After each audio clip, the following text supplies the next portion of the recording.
Men då har vi ju skötrunt då. Så vi kan ta hand om den rotationskraften.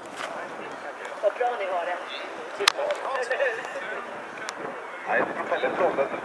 Propellen alstrar ju en luftström som strömmar bakåt. Och den ligger som en korvskruv runt flygplanet. Så att med hög effekt på motorn så får du tryck på ena sidan och benen och sidor. Och vice versa då, du drar av. Och där uppbyggda lite grann så att de är marscheffekt. Är uttrimmade. Men har du då tomgång eller fullgas så måste du kompensera med sidor. Och bara att göra en looping då har du hög effekt på botten och låg effekt på toppen. Då måste man jobba med sidor och passa in och kärnan ska gira. En sak som jag glömde säga det är att både Mustang och Spitfire de ägs av Biltema. Och jag är jättetacksam att de ger oss den här möjligheten att få uppleva de här.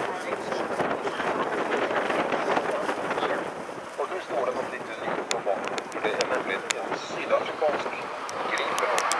Varsågoda.